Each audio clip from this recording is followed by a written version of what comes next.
Welcome to the fourth quarter 2025 Caterpillar Earnings Conference Call. Please be advised that today's conference is being recorded. I would now like to hand the conference over to your speaker today, Alex Kapper. Thank you. Please go ahead. Thank you, Audra. Good morning, everyone, and welcome to Caterpillar's fourth quarter of 2025 earnings call. I'm Alex Kapper, Vice President of Investor Relations. Joining me today are Joe Creed, CEO, Andrew Bonfield, Chief Financial Officer, Kyle Epley, Senior Vice President of the Global Finance Services Division, and Rob Rengel, Senior Director of IR. During our call, we'll be discussing the fourth quarter earnings release we issued earlier today. You can find our slides, the news release, and a webcast recap at investors.caterpillar.com under Events and Presentations. The content of this call is protected by U.S. and international copyright law. Any rebroadcast, retransmission, reproduction, or distribution of all or part of this content without Caterpillar's prior written permission is prohibited. Moving to slide 2. During our call today, we'll make forward-looking statements, which are subject to risks and uncertainties. We'll also make assumptions that could cause our actual results to be different than the information we're sharing with you on this call. Please refer to our recent SEC filings and the forward-looking statements reminder and the news release for details on factors that individually or in aggregate could cause our actual results to vary materially from our forecast. A detailed discussion of the many factors that we believe may have a material effect on our business on an ongoing basis is contained in our SEC filings. On today's call, we'll also refer to non-GAAP numbers. For a reconciliation of any non-GAAP numbers to the appropriate U.S. GAAP numbers, please see the appendix of the earnings call slide. For today's agenda, Joe will begin by sharing his perspectives about our results and provide an update on our performance toward achieving our Investor Day targets. Then he'll share our full-year outlook and insights about our end markets, followed by an update on our strategy. Finally, Andrew will provide a detailed overview of results and key assumptions looking forward. We'll conclude the call by taking your questions. Now let's advance to slide 3 and turn the call over to our CEO, Joe Creed. All right, well, thank you, Alex, and good morning, everyone. Thanks for joining us today. Our centennial year marked a significant milestone, and we achieved full-year sales and revenues of $67.6 billion, the highest in Caterpillar's history. In a dynamic environment with net incremental tariff headwinds of $1.7 billion, we delivered full-year adjusted operating profit margin within the target range at 17.2% and adjusted profit per share of $19.06. We also generated robust MP&E free cash flow of $9.5 billion in 2025, allowing us to deploy $7.9 billion to shareholders through share repurchases and dividends during the year. Our backlog grew to a record level of $51 billion, an increase of $21 billion or 71% compared to last year. All-time high sales and revenues, along with record backlog, are evidence of the strength in our end markets and strong execution by our team. Now let me take a minute to walk you through our fourth quarter results. Sales and revenues were $19.1 billion, an all-time record for a single quarter. The increase of 18% versus the previous year was better than we expected and reflects higher volumes in all 3 of our primary segments, while price realization was about neutral. In particular, volume growth was better than expected in Power and Energy as we were able to ship more product than anticipated at year-end. Adjusted operating profit margin was 15.6% and adjusted profit per share was $5.16. Fourth quarter adjusted operating profit margin and adjusted profit per share were better than we anticipated due to stronger than expected volume growth in Power and Energy. In the quarter, the net incremental cost from tariffs was near the top end of our estimated range. Robust ordering activity across all 3 primary segments contributed to the very strong backlog growth. Now I'll review fourth quarter retail statistics for each of our 3 primary segments, starting with Construction Industries. Construction Industries' total sales to users grew for the 4th consecutive quarter, rising 11%, which exceeded our expectations. Increases in North America were better than expected due to strong growth in non-residential and residential construction. Rental fleet loading and our dealers' rental revenue also grew in the quarter. Sales to users declined slightly in EAME and Asia Pacific, in line with our expectations, and we saw growth in Latin America, which was better than anticipated. For Resource Industries, fourth quarter sales to users declined 7%, consistent with our expectations. Mining sales to users were lower year-over-year as customers exercised capital discipline in response to weaker coal prices. In Power and Energy, our largest and fastest-growing segment, sales to users grew a robust 37%, with another quarter of double-digit growth across all applications. Power generation grew 44%, driven by strong demand for large gensets and turbines used in data center applications. Strong sales to users in oil and gas were driven primarily by turbines and turbine-related services. Industrial grew from relatively low levels, with the increase driven by sales to users in electric power applications. And finally, transportation increased primarily due to international locomotive deliveries. Moving to slide 4. Our full year 2025 results showed meaningful progress towards achieving the 2030 targets we outlined at our recent Investor Day. As I mentioned, we delivered record sales and revenues of $67.6 billion, resulting in 4% year-over-year growth. This increase was led by record sales in Power and Energy. Notably, in addition to record sales in power generation, we also achieved record sales in oil and gas due to strength in demand for gas compression. Despite tariff headwinds, full-year adjusted operating profit margin of 17.2% was within the target range for our level of sales and revenues.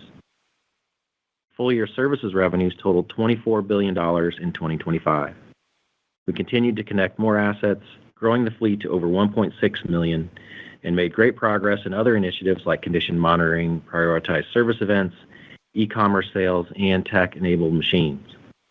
Our digital and technology initiatives, along with a growing installed base, position us well to increase services revenues towards our goal of $30 billion by 2030.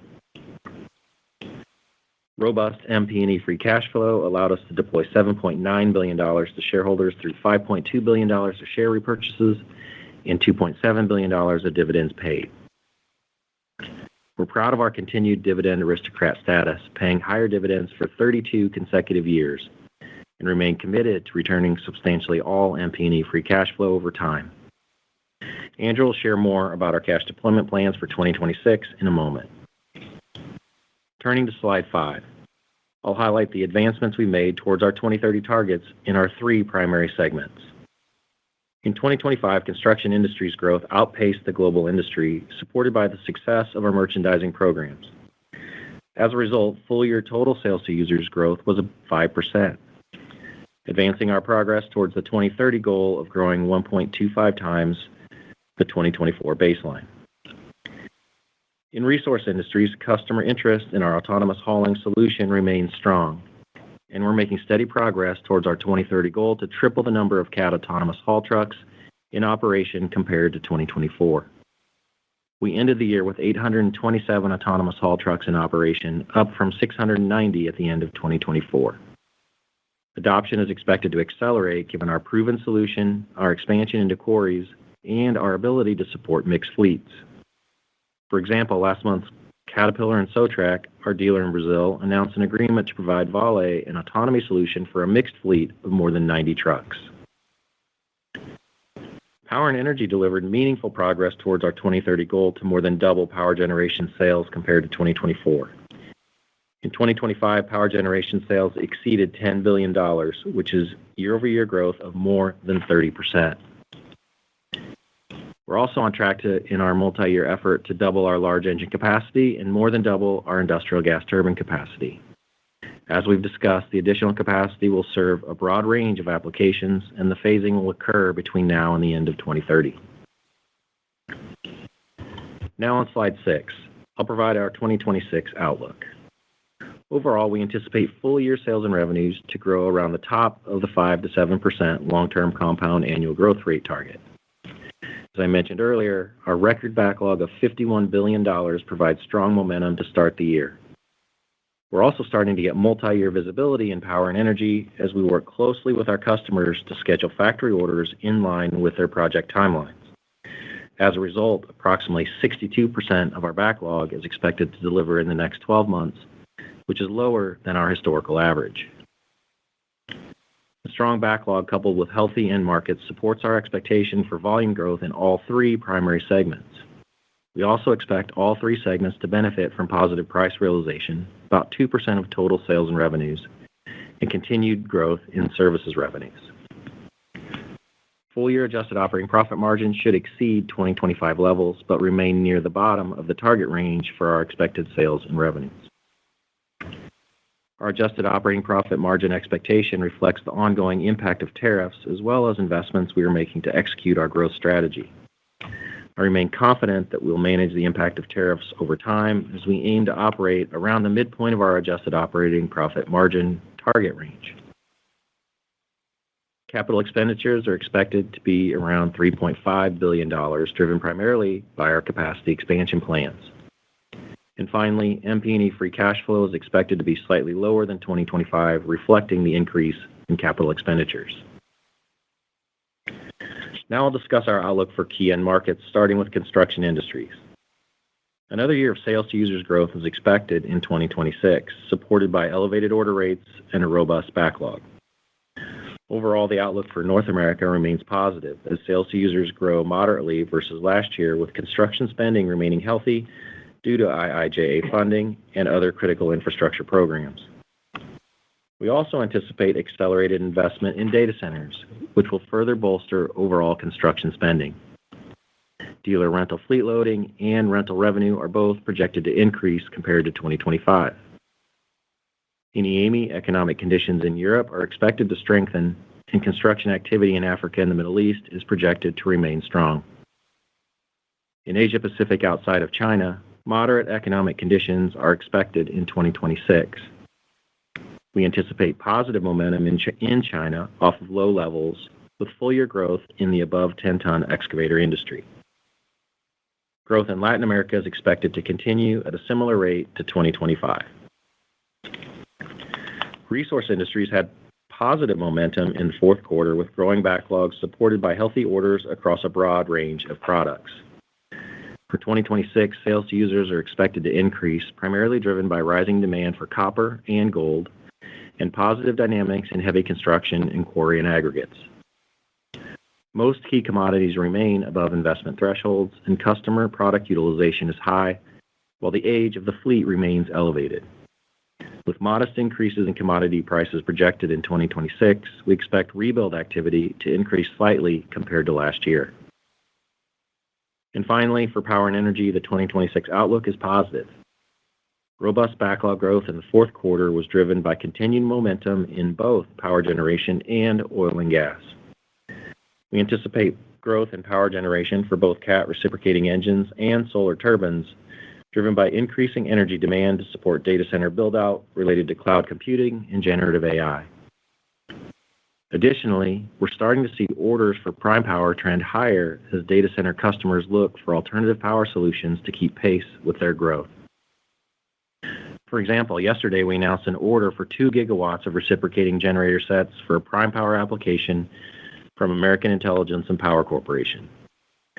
Generators will be used to support the initial development phase of the Monarch Compute Campus, which has a total potential of about 8 gigawatts of power generation. This represents one of our largest single orders for complete power solutions. The value of the order will be reflected in our first quarter 2026 backlog, and we expect to deliver the generators starting in late 2026 through 2027. This exciting announcement is one of 4 orders we've booked with at least 1 gigawatt of Caterpillar equipment for data center prime power. After reaching record levels in 2025, oil and gas is expected to see moderate growth in 2026. Reciprocating engine sales are expected to increase, driven by strong demand in gas compression applications. Solar turbines oil and gas backlog remains healthy, with continued solid order and inquiry activity. And as a result, we expect another year of strong turbine sales comparable to our record 2025 performance. Demand for products in industrial applications is expected to grow moderately in 2026 as we see continued recovery from previous lows. And in transportation, we anticipate full-year growth in rail services and locomotive deliveries. I'll close on slide 7 with an update on our strategy. Since our Investor Day in November, the executive leadership team and I have engaged our employees and dealers around the globe to launch our refreshed enterprise strategy for profitable growth. Our mission statement, solving our customers' toughest challenges, is creating strong alignment around keeping customer needs at the center of everything we do. The strategy is centered on 3 pillars for profitable growth: commercial excellence, being the advanced technology leader, and transforming how we work, all built upon a foundation of continued operational excellence. I look forward to advancing the strategy with regional leaders and dealers throughout 2026. And finally, we were excited to kick off the year with a showcase and keynote at CES 2026 in Las Vegas, where we unveiled the next era of industrial AI and autonomy. This was an important opportunity to demonstrate our advanced technology leadership by highlighting Caterpillar's significant role in creating the invisible layer of the tech stack, the critical minerals, reliable power, and physical infrastructure that the digital world relies on to function.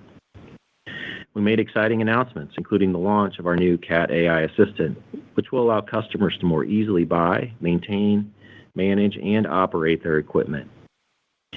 We also announced a commitment to the most important part of the invisible layer: people. Caterpillar pledged $25 million to ensure the future workforce has the tools they need to make advanced technology possible. With that, I'll turn it over to Andrew for a detailed overview of results and key assumptions looking forward. Thank you, Joe, and good morning, everyone. As usual, I will begin with a summary of the quarter and then provide brief comments on the performance of the segments. Next, I will discuss the balance sheet and free cash flow, and conclude with comments on our high-level planning assumptions for 2026, as well as our expectations for the first quarter. Beginning on slide 8, sales and revenues of $19.1 billion reflected an 18% increase versus the prior year. As Joe noted, this was an all-time quarterly record. Adjusted operating profit was $3.0 billion, and our adjusted operating profit margin was 15.6%. We generated strong MP&E free cash flow of $3.7 billion in the quarter and $9.5 billion for the full year. This was our third consecutive year with more than $9 billion of MP&E free cash flow. Moving to slide 9, I'll discuss our top-line results for the fourth quarter. Sales and revenues of $19.1 billion exceeded our expectations, driven by stronger than anticipated volume in power and energy. Versus the prior year, stronger sales volume supported the sales increase. Price was about neutral and roughly in line with our expectations. Volume growth reflected a 15% year-over-year increase in total sales to users and a favorable impact from changes in dealer inventories. Total machine dealer inventory decreased by about $500 million in the quarter, compared to a $1.6 billion decline last year. The decrease in the fourth quarter was larger than we had anticipated, primarily due to stronger than expected sales to users in construction industries. Services revenues increased in the quarter compared to 2024. Moving to operating profit on slide 10. Operating profit in the fourth quarter decreased by 9%, while adjusted operating profit of $3.0 billion was about flat versus the prior year. As I mentioned, adjusted operating profit margin for the fourth quarter was 15.6%, slightly stronger than we had anticipated, driven by volume being better than expected, partially offset by higher incentive compensation expense. Versus the prior year, the 270 basis points decrease was primarily due to higher manufacturing costs driven by tariffs. Excluding tariffs, our fourth quarter margin was higher than the prior year. For the full year, excluding the impact of tariffs implemented in 2025, margin was in the top half of the target range. Moving to slide 11. Profit per share was $5.12 in the quarter. Adjusted profit per share was better than we had anticipated at $5.16, excluding restructuring costs of 52 cents and mark-to-market gains of 48 cents for the remeasurement of pension and other post-employment benefit plans. When you exclude the impact of mark-to-market gains from other income and expense, we had a headwind of about $73 million, which was mainly driven by the absence of foreign exchange gains related to MP&E balance sheet translation that occurred in the prior year. Excluding discrete items, the provision for income taxes in the fourth quarter of 2025 reflected a global annual effective tax rate of 24.1% as compared with 22.2% in 2024. This was in line with our expectations. Finally, the year-over-year impact from the reduction in the average number of shares outstanding, primarily due to share repurchases, resulted in a favorable impact on adjusted profit per share of approximately 14 cents as compared to the fourth quarter of 2024 and benefited the full year by about 66 cents. Moving to slide 12, I'll now discuss segment results. Construction industry sales increased by 15% in the fourth quarter to $6.9 billion. This is roughly in line with our expectations as the stronger sales to users were about offset by a larger than expected decrease in dealer inventory and slightly unfavorable price realization. Compared to the prior year, higher sales volume reflected stronger sales to end users and the positive impact from changes in dealer inventories.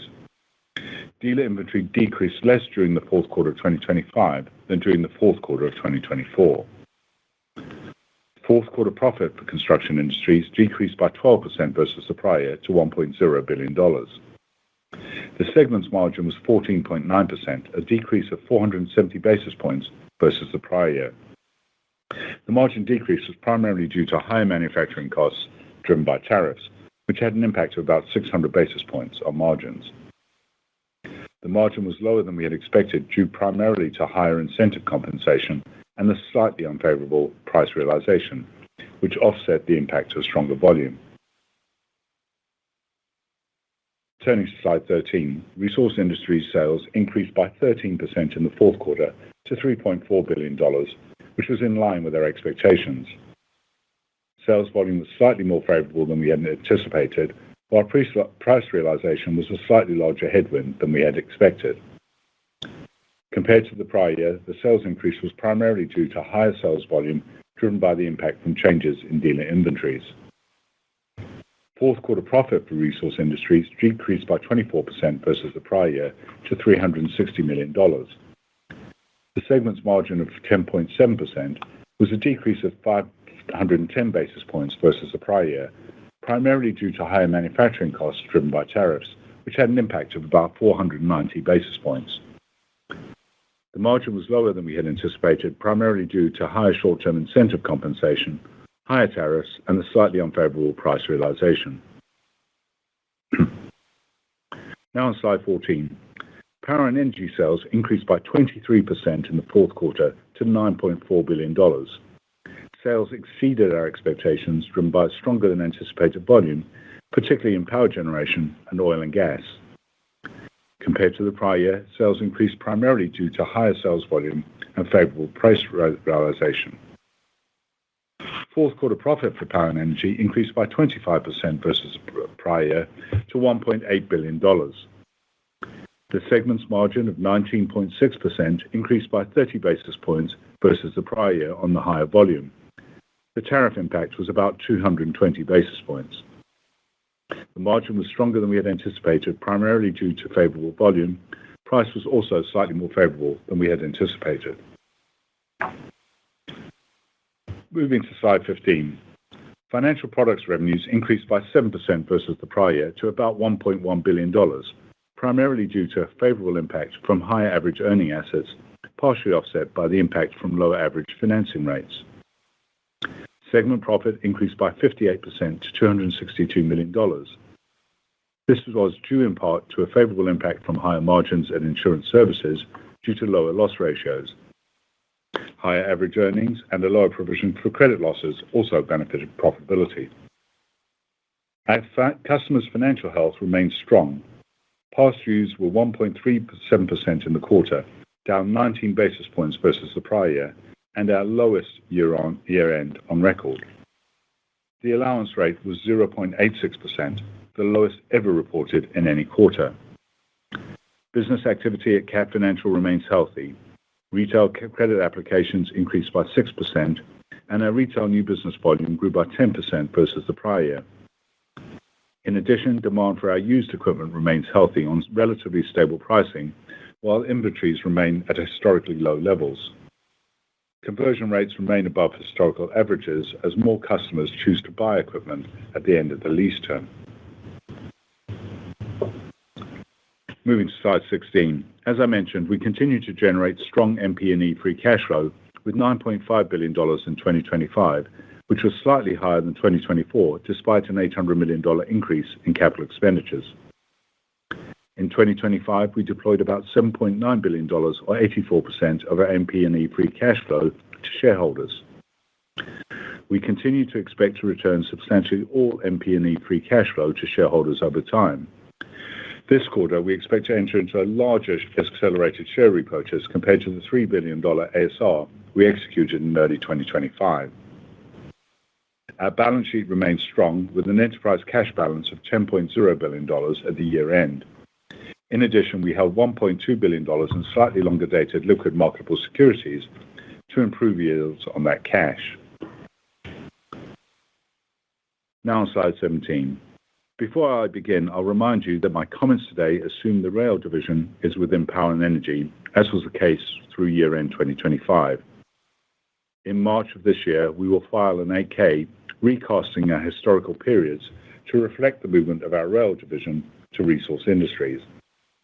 This will establish an appropriate baseline for evaluating future segment-level performance and expectations.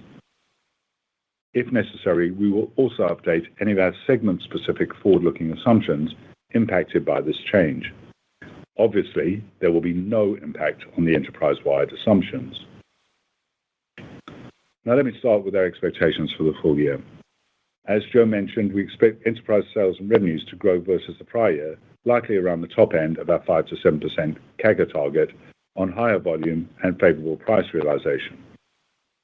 We anticipate sales growth across each of our primary segments, with Power and Energy delivering the strongest year-over-year rate of growth, supported by the robust backlog.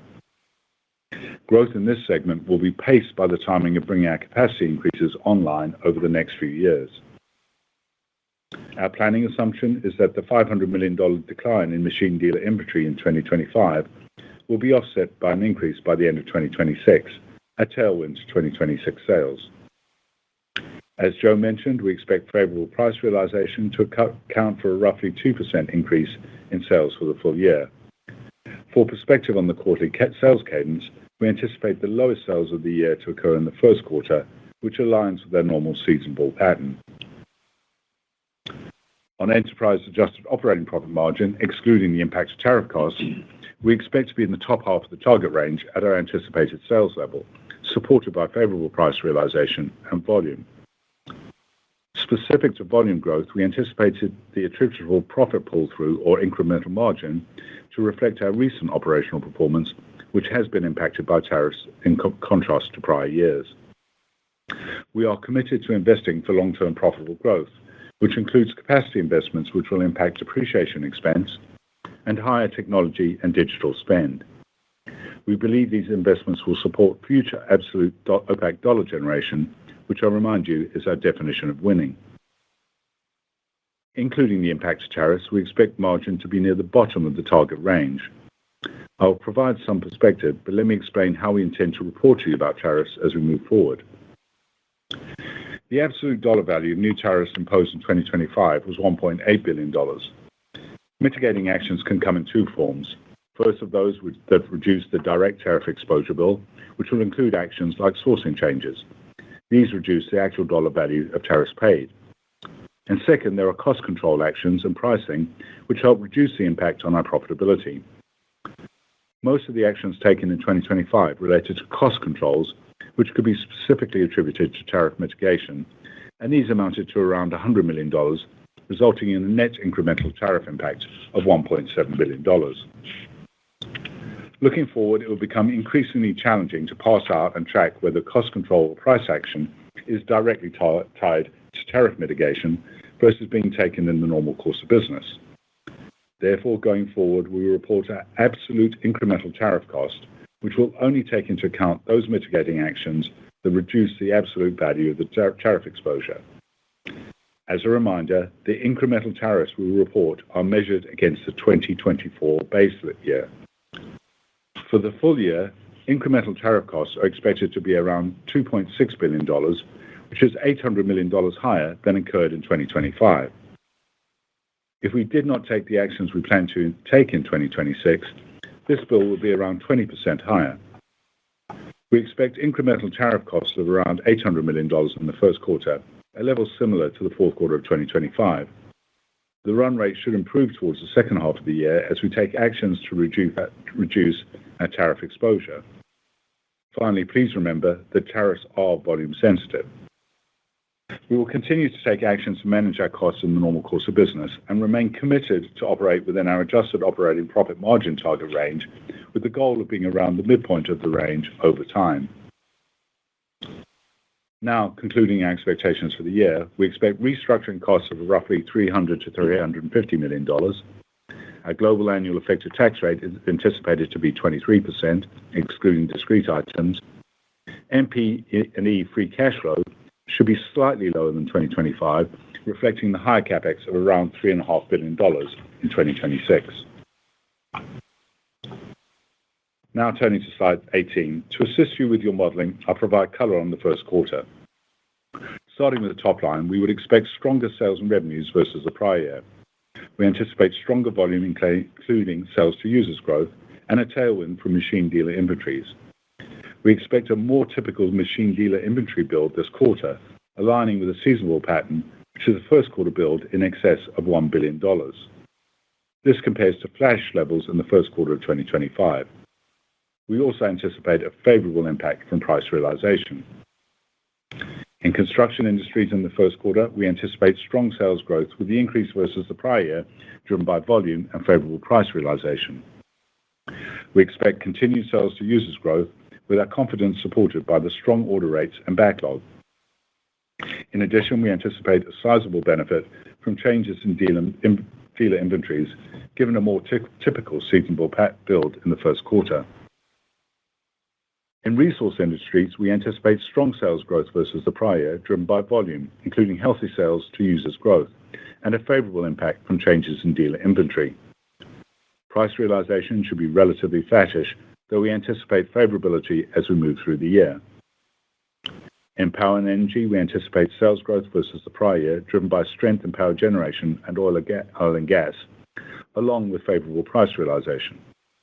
As is typical, we expect first quarter sales in power and energy will be the segment's lowest of the year and sequentially lower than the fourth quarter of 2025. This expectation aligns with the seasonal pattern.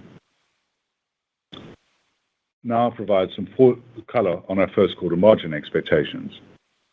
Excluding incremental tariff costs, we expect a higher adjusted operating profit margin percentage year-over-year, supported by strong volume and price realization, partially offset by higher manufacturing costs and SG&A and R&D expenses tied to our strategic investments.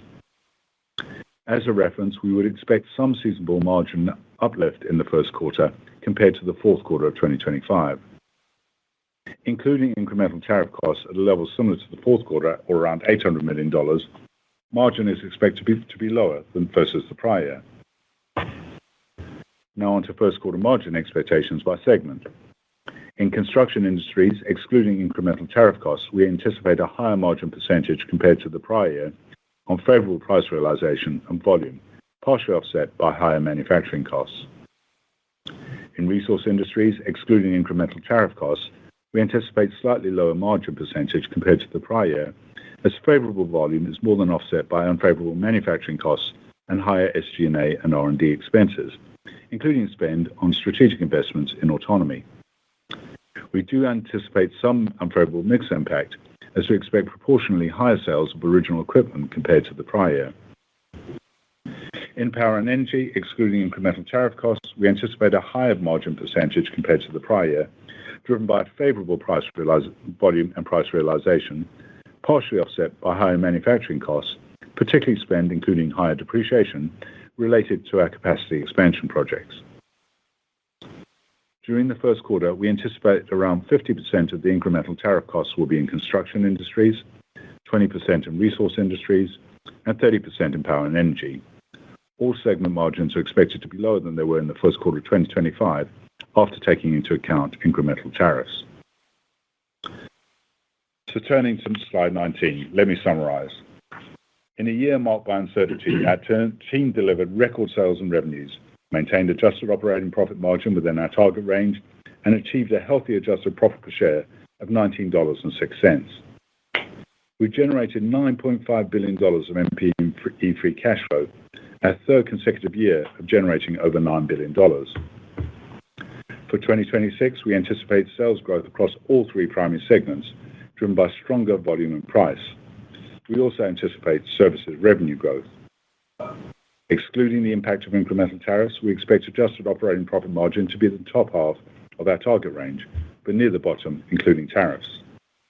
And we expect MP&E free cash flow to be slightly lower than 2025, reflecting slightly the higher capital expenditures. We continue to execute our strategy for long-term profitable growth. And with that, we'll take your questions. Thank you. We will now begin the question and answer session. If you have dialed in and would like to ask a question, please press star one on your telephone keypad to raise your hand and join the queue.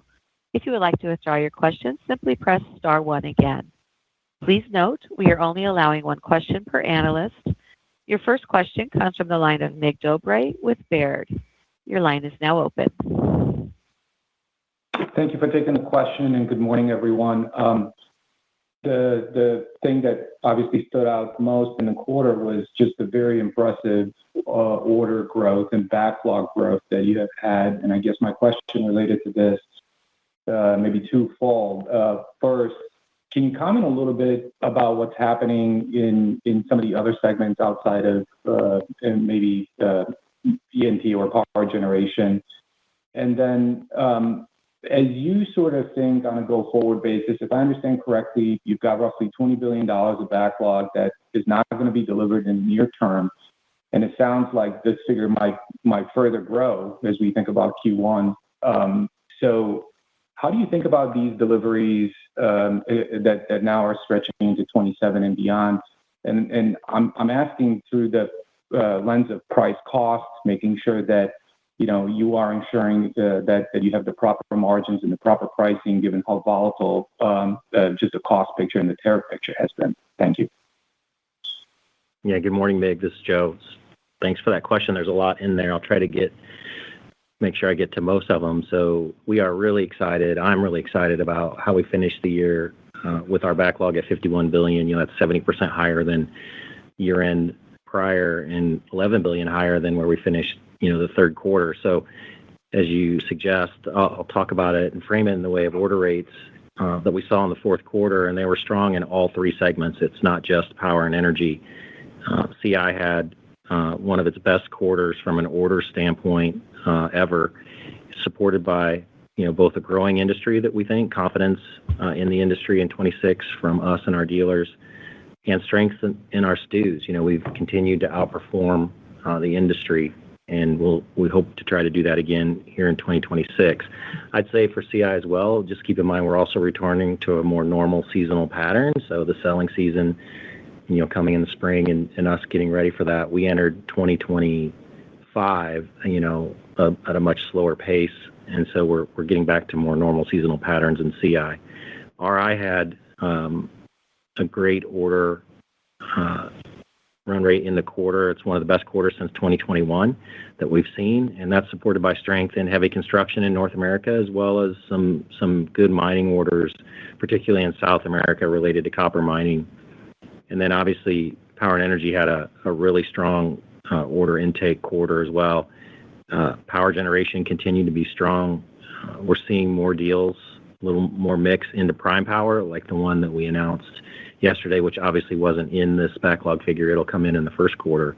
But we've had 4 now prime power orders of greater than a gigawatt, and we've had a handful of other sizable orders that were less than a gigawatt. The other thing there is we're seeing strong orders in oil and gas, particularly for gas compression. So, the more power that is needed out there, we're going to move a lot of gas. We have to feed turbines and engines to continue to provide that power. So we had a really, really strong quarter from an order standpoint, and again, it was strength across the board. When it comes to visibility farther out, I think that's a good thing for us. one of the things that we're trying to do, particularly most of that's in power and energy, is work closely with our customers to schedule their orders in our factory to deliver when they need them in their project timing. And what that allows us to do is make sure we're not sending things ahead of time and we can satisfy more customers and make sure every order gets to the customer when they need it. Obviously, as you suggest, we're taking orders farther out. For those type of orders, we have frame agreements for a lot of customers. Those will have inflationary indices tied in there for pricing, and for non-frame agreements, we usually have escalators if they're out past the normal 12-month type period. So, again, really, really happy with the order performance that we had in the fourth quarter and the outlook that we have ahead of us. We'll go next to Michael Feniger at Bank of America. Yes, thanks for taking my question. Just, the 50 gigawatt of power by 2030, that number you guys provided in Investor Day. Can you just give us a sense where that kind of finishes end of 26 and 27? And the genesis of the question is there's always worries that with everyone raising capacity, if data center slows, do we get into an overcapacity type of market? How much of this 50 gigawatt is going into other markets outside of data centers, energy, gas compression, downstream? And when you're booking these orders, I know Mick talked about pricing, but how are you also thinking about terms and conditions, service agreements, if prime moves to backup? Just how are you guys thinking of also preparing yourself for down the road as you've seen boom and bust in the past? Thank you, everyone. Yeah, thanks, Mike. So, when it comes to the capacity increase, we obviously work all of our industries, kind of work with our customers and figure out what the forecast is. So, there can be puts and takes, forecasts move around, but what we've sort of gauged the capacity we need based on what we see in all industries. We're going to make sure, like I said, we're going to move a lot of natural gas in the next few years, so we're going to make sure we take care of our oil and gas customers as well as power generation. And I think rightfully, as you point out in there, some of the things that are also in that capacity, it's not all just assembling finished product, right? There's supply base and there's components, machining and component capacity for us to make sure we can grow services. So when we take prime power or gas compression applications that run continuously, right, those will hit overhaul cycles, and those are great services business for us, and we need to make sure we have capacity in place to do that as well. So all that's taken into consideration. We're on schedule. We were able to ship a little bit more at year end in our large engine facility than we anticipated, which is a great thing. We need to be able to sustain that as throughout 2026, and we expect a big chunk of capacity, the first real big step up, to come towards the end of this year and heading into 2027, and then the turbine investment started a little later. It'll start to come on a little bit after that. So we continue to stay close to our customers. I mean, we talk to hyperscalers and large data center customers weekly and make sure we stay in line with their plans. And like I said, we're starting to take orders farther out, and I think that's a good thing. We'll go to our next question from David Raso at Evercore ISI. Hi, thank you for the time. I'm trying to reconcile the sales guide for 26, right, the roughly 7%. If you look at the backlog that ships the next 12 months, on a year-over-year basis, it's up about 44%. The orders for backlog that ships in the next 12 months are up 36%. And your view of retail being up in 26, just trying to understand why such a low sales growth given the order momentum, the size of the backlog, and you see retail up in 26. And if you indulge me, just a clarification, maybe I missed it. The tariff impact, the $800 million, does that include expected pricing for 26 netting against a gross number, or is it before any pricing actions? Thank you. Yeah, David. So first, let me answer the second part of your question. It does not take into account any pricing actions. The 2% pricing action we talked about is completely separate. So this is just the incremental cost dollar cost that we will actually incur or pay for tariffs in 2026. And then when you talk about the backlog and the sales guide, the one thing I'd just point out to you, and Joe mentioned it, was last year, if you remember, we actually did, in particular in construction, there was a very low, there was virtually no increase in dealer inventory in the first quarter, which was unusual. So one of the factors that you have to take into account when you're looking at backlog is the fact that obviously CI's backlog is stronger, but part of that is for the and machines for the $1 billion plus increase in dealer inventory that we expect in the first quarter, which is a difference versus the prior year. So that's one factor. Overall, just remind you that in power and energy, we are capacity constrained.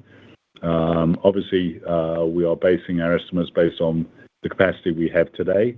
As Joe mentioned, we are obviously trying, and we've managed to bring it a little bit earlier online. But obviously, that is not certain at this stage. So obviously, if we are able to bring something on, there will be some upside in the second half of the year. We'll go next to Tami Zakaria at J.P. Morgan. Hi, good morning. Thank you so much.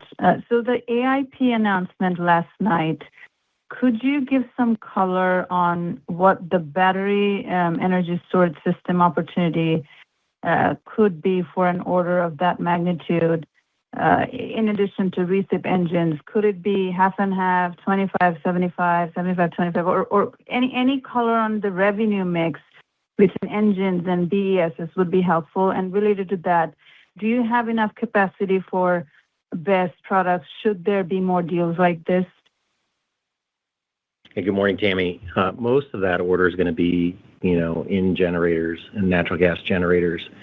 I think you saw as part of the Joule, it's a complete system, similar to Joule. So when we do have batteries in there, it's a small portion of the overall total. So most of it is gas generator sets. And as far as capacity goes, that's all part of our capacity planning. So we feel like we can continue to keep up with the growth in prime power and hopefully continue to see more mix shift that way. Because as we said, that would help from a services standpoint, and we'll have to look at components farther out because it would obviously even mean more upside to services, in the kind of 3 to 5 years after delivery of those gen sets. So exciting opportunities for sure. Our next question comes from Chad Dillard at Bernstein. Hey, good morning, guys. A couple questions for you on prime power. So for that application, what's the future role of backup diesel generators versus BESS? When you're talking to the customers, how are they thinking about how that evolves over the next several years? And then also, with regard to your capacity ramp in power gen, do you think you can keep the revenue momentum growing in 26 versus 25? I think it goes up in 30%. Or should we be anchoring more towards that 20% CAGR that you've laid out for power gen? Yeah, a couple of questions there. I think the last one first, as Andrew stated, it's not a demand issue for us. It's really going to be, can we bring on supply faster? Kind of what we have in that revenue guide now is what we have high confidence in. If everything turns up heads, remember, it's not just us. We have to bring our supply base along with us. We're going to get out as much product as we can, and obviously that would provide, a little bit of upside if we can continue to outpace our current plans for bringing the capacity online. When it comes to these prime power applications, most of what we're seeing so far is still having backup power, and they're also with gen sets, not with batteries.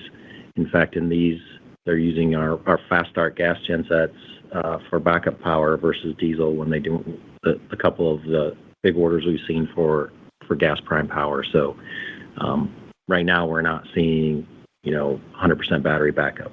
It's mostly generators. We'll move next to Jamie Cook at Truist Securities. Hi, good morning, and congratulations. Sorry, Joe, another question on backlog. Just given the strength, was there anything sort of one time in that backlog growth number or pull forward, perhaps, an announcement that you weren't able to press release You know what I mean? Understanding the AIP that goes into next quarter, but just wondering if there's a pull forward in your understanding. There'll be lumpiness quarter to quarter, but do you still see an expectation where you can grow your backlog double digit as we exit 2026 for the full year? And then just again, the growth you're seeing, is there any way, do you think you're outgrowing the market for whatever reason, competitive positioning, product, dealer? I'm just wondering if you're getting a greater share of the market relative to your peers. Thank you. Yeah, thanks, Jamie, and good morning. As far as orders in the quarter, on your first question, I think nothing of significant note where we had something that we couldn't announce. There are a couple of things outside of power and energy. We talked about CI and the seasonality. I would also say, the strong orders in RI, again, RI can be a lumpy business, and those orders come in big orders, and it's not, steady. So we're happy to see the orders that came in. I don't know that you can count on repeat every quarter of that. As we exit, we'll see where we exit this year, right? We want to ship a lot of product, and I appreciate you asked this question last time as well. The backlog is a nuanced number. We need it to go up because we're adding capacity and other things. But if I can, slow that growth in the backlog because I can significantly get more product out while orders are still increasing, that's obviously a good thing as well. So, we're focused on winning as much of the business as we can. We outpace the industry in CI. I think we are definitely a market leader in power and energy for what we provide in that space, just from a scale standpoint.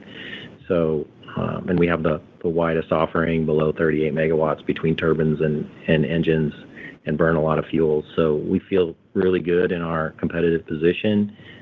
From a lead time standpoint, they are extended, but still, we're one of the fastest solutions out there for data centers who are trying to get up and running quickly. So we'll see how the year plays out, but we have great momentum, and I'm planning on and expect the momentum to continue throughout this year. Our next question comes from Jerry Revich at Wells Fargo. Yes, hi. Good morning, everyone. I'm wondering, Joe, if you could just talk about for the turbine business, you had spoken about potential for it to be used in some peaker plant applications by utilities. Any update on how those conversations are tracking, when we might see those use cases? And then, in the prepared remarks, you folks spoke about comparable shipments in 26 versus 25 for turbines, but you're ramping up really significant deliveries in Titan 350s, I thought, in 26 versus 25. So I just want to make sure I'm not missing any outside shipments in the fourth quarter or any other moving pieces there. Thank you. Yeah, I mean, we're seeing most, the 350 first units have gone out, and we're trying to ramp 350. So it's relatively new product that's going out there. So, Solar had a record year in 2025. We expect something comparable in 2026. We announced the capacity increase for Solar, but again, we just announced that, middle of last year, late last year, so that's not going to really have a significant impact into 2026 results. I think we'll see a mix to the larger frames, like the 350, as we're shipping a few more of those in 2026 as well. And then, we continue to work all the deals that we can for power, and we're seeing, traditionally Solar's business has been, very heavy weighted towards oil and gas. That business is still really strong, but now we're starting to see more of the mix shift into power gen as well. So, we're anxious to get that capacity program moving along, and we'll provide updates as we move throughout it. We'd love to get more product out, but right now, that's what we have line of sight to in 2026. Our next question comes from Rob Wertheimer at Melius Research. Thank you. Good morning. Morning, Rob. So the project scope at the Monarch Data Center looks interesting, and I wonder if you could give us a mini education. I think that they're going to use the waste heat from the Cat engines to provide cooling to power chillers. There's been an argument that combined cycle in conjunction, combined cycle turbines with steam turbine attached are higher efficiency. I don't quite know how to compare the efficiency with this, but obviously, using the waste heat is good. And at Joule, I think there was backup diesel with prime recips and gas. In this case, I think are you just overbuilding the gas recips and there's no diesel involved? And last question, just, do you get a lot of inquiries on this sort of thing, or is there a robust, kind of quoting and activity pipeline behind it? Thank you. Yeah, Rob, I probably need my engineers or Jason to talk to you on the technical specs of it, but as you're looking at customers who are wanting speed to market, bringing your own power is definitely one of the ways that they can do that, and we can support them. And I think once you make that decision to go to gas prime power and kind of have your own mini power plant there with the gensets, we've been able to sit with them and say, okay, let's make it as efficient as possible. So obviously, if we can use the heat to help with the cooling and use that energy on site, it makes the whole project more efficient and the competitiveness of it much better from a financial standpoint. So we continue to work with all of our customers on that, and I think we'll continue to make headways. We also announced partnerships with Vertiv. We're trying to find ways to make these solutions as cost effective and efficient as possible for our customers, and we're having a lot of these discussions. Joule, I think in the early days, if I'm not mistaken, was diesel backup, but then switched to actually gas-fired fast start backup power as well, so all natural gas. And I think the latest one is natural gas as well. So that's one of the great things about our portfolio. We up to 38 megawatts. We have all sorts of different solutions, and we can configure it however's best for that customer site, what type of fuel availability they have, and the size and what they're trying to do to make it the most efficient. So, we have a team that really sits with customers and has turbine experts and recip experts on it. We have a lot of microgrid experience, and essentially that's what these are. And so we're working with customers to put the best solution forward. And I think it's going to be exciting. We have more and more discussions around it daily. Audra, we have time for one more question. Thank you. Today's final question comes from the line of Kristen Owen with Oppenheimer. Good morning. Thank you so much for taking the question. I'm going to ask a rare question on construction industries and just help us unpack some of the demand drivers that you're seeing there. How much of this is just a return to a normalized replacement level? How much of this is actually supported by data center activity? And how much should we expect is embedded in your market share growth for 2026? Thank you. So I'll make some comments, Andrew. You can chime in here, but we expect North America to continue to be strong. Obviously, the data center build-out's not just good for power and energy. That drives a lot of construction activity as well. There are a number of other construction projects moving along, and as we said in our prepared remarks, we continue to see that strength here in North America. IIJA spending still continuing to go on. The Middle East in particular continues to be really strong. And then we expect, China's been really low, and we'll hopefully see some positivity there in above 10-ton excavators coming off of low levels as we enter into this year. From a competitive standpoint, we made great progress and were able to outperform the industry last year with the strength of our merchandising programs. We have exciting things to continue to roll out. We continue to work on our rental strategy with our dealers. We'll have some things to share at ConExpo as well when it comes to our BCP equipment and the smaller part of the CI lineup, which has a ton of momentum in the industry. So we feel pretty good about our ability in CI. It is some of that order strength is getting back to that more normal seasonal pattern, but we have great confidence around the industry and where it's heading. So with that, I want to thank you all for joining us today, and we appreciate your questions and interest in Caterpillar.